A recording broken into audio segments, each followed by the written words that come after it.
When I was a little kid, my dad used to mentally prepare me for soccer games I was about to play. So when I say little, I mean like 6 years old. He would turn off the car right before we were about to walk out onto the field, and he'd have me close my eyes, and he'd say, "All right, son, you are the fastest thing anyone has ever seen. No one can take the ball from you. Every time you touch the ball, you're gonna score. No one can stop you. You don't give it." And so he'd take me through this kind of mental preparation. What he was doing is, at an early age, he was teaching me how to focus. And now I love my dad. I appreciate my dad because of the gift he gave me. And it's not just teaching me how to focus. He's setting an example of character for me in my life. He taught me what it meant from an early age, what it meant to be a man, to be that good protector, to be a good provider.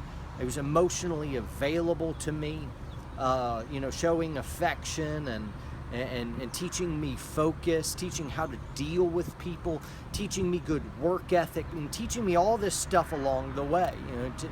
Taught me what a man was. And I think, there was a book I read not long ago. It's called Boys Adrift. I think it was by Nicholas Carr, and how all these young kids are growing up without a father figure. Now, with me as a gun guy, as somebody who's teaching protectors how to defend their homes, or how to defend their country, or how to be better cops, how to be better with guns, that translates, that carries over. His influence is still affecting me. Everything he did, regardless of how seemingly inconsequential, has left an indelible mark on me as a man, which now I'm passing on. And so the role of fathers in their kids cannot be understated. I pulled up some stats here. I'm on a road trip. I actually just pulled over kind of at a gas station. There's the interstate behind me, because this just kind of on my heart. And as warrior poets out there, I want us to be good fathers. And even if you didn't grow up with a good dad who set a good moral character, who taught you right from wrong and taught you how to focus and whatnot, let that not be an excuse, even though it'd be a good explanation. But I want to, break that generational gap for you to be a good dad yourself. Here's some statistics. 1 in 3 kids, and these aren't mine, I didn't do this, so if it's a little bit off, forgive me, but it look like trustworthy sources I'm looking for. 1 in 3 kids in the United States grow up in fatherless homes. 1 in 3. 63% of youth suicides are from fatherless homes, says the U.S. Department of Health. That's 5 times the national average. 85% of kids showing behavioral disorders come from fatherless homes, which is 20 times the national average. This is from the Center of Disease Control. 80% of rapists with anger problems come from fatherless homes, Justice and Behavior, Volume 14, pages 403 to 426. And 71% of high school dropouts are from fatherless homes, National Principles of Association report.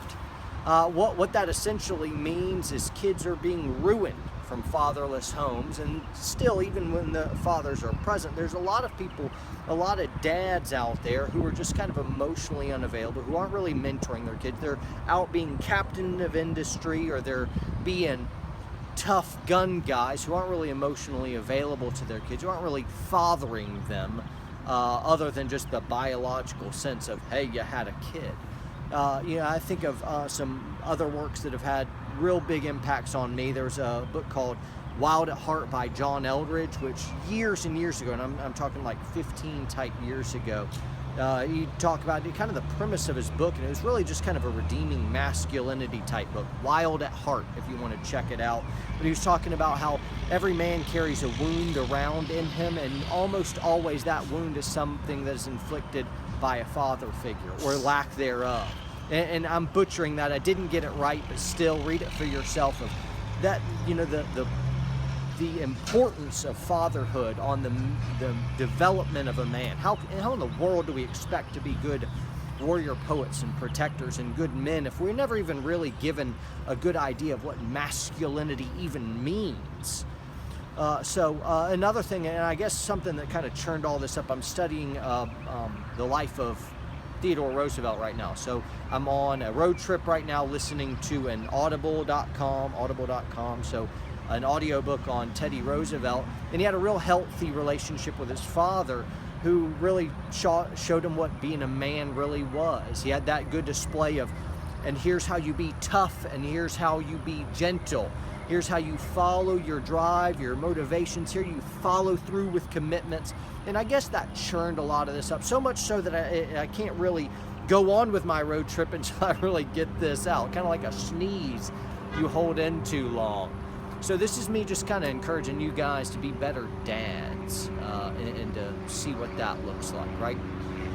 So anyway, warrior poets, train hard, train smart, and be good dads. Nothing else that you're really doing in vocation is even going to compare to the long-lasting ripple effects that would have on your kids, right? See ya.